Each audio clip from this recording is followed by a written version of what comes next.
It's Radio BDC. We are live from the Miller Lite broadcast tent here backstage at Boston Calling. We are sponsored by Dunkin' Donuts and powered by CTP. And Eugene Mirman is here. Hello. I already feel like I've disappointed you because we have our fancy little. Would you call this a clapboard? You're the guy in show business. Yeah. I think it's probably. I don't know. Yeah. But whatever it's called, it doesn't have anything written on it. And normally you would write information that you would use. But I guess you're like it's. Yeah. It's fine. So there's scene, take, and roll. So I guess the scene would be Boston Calling. I think you're just using it to cue up sound and video, and I think it's going to be fine. All right. I'll let that go then. Yeah. Listen, I'm taking a different approach with this interview. We're not going to talk about Bob's Burgers. We're not going to talk about Flight of the Conchords or any of that stuff. Okay. We're only going to talk about the Weekly Week. Okay. That is a different approach. So I need you to put on your thinking cap because Sure. I'm going to be asking you questions about the Weekly Week because that is, to this day.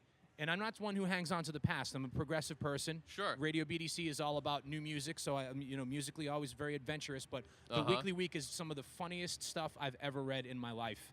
And you were a big part of that back. It's almost 20 years ago now. In fact, I think this year is the 20th anniversary of the Weekly Week. I think it's something like that, yeah. And for those who don't have context, the Weekly Week was a local, Boston and Cambridge area version of The Onion, the parody newspaper. Yes, that was very Boston themed. Yes. So we had a lot of articles that were sort of about Boston and Cambridge and the area. Now, talk a little bit about how the Weekly Week came about and the creative process behind it, because I am really fascinated by it. It was a bunch of friends. I think Ben Dreyer, who also had a cafe for a while in Union Square, and he's coming to this show today. Right on.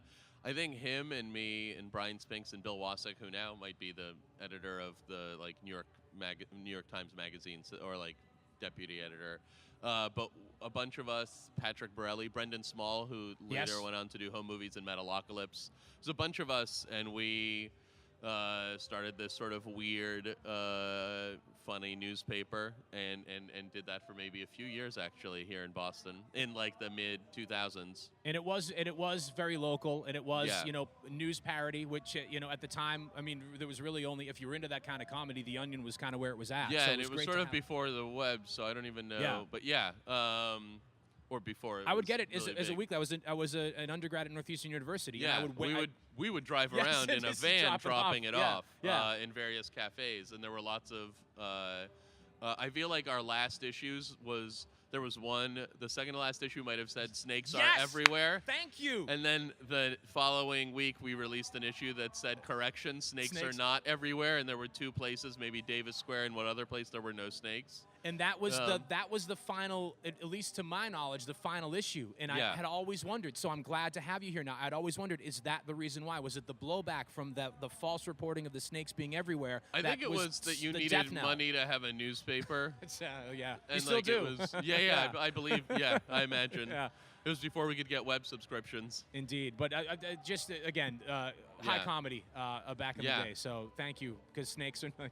I'm so glad everywhere. You remembered that. I'm so glad you did, because that was literally tears running down my face funny.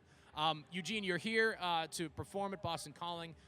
There's the whole stand-up comedy stage that was curated by Hannibal Buress.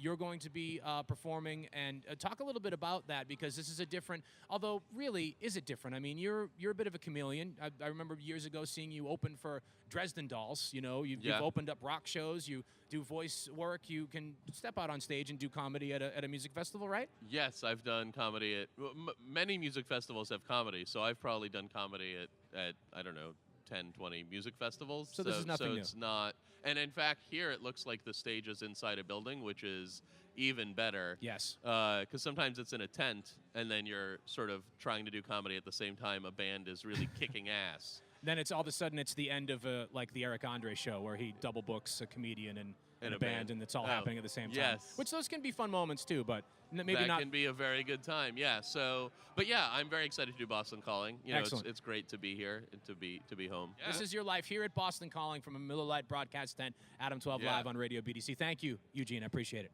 You're very welcome. Thanks for having me. Bye-bye, everybody. Good luck.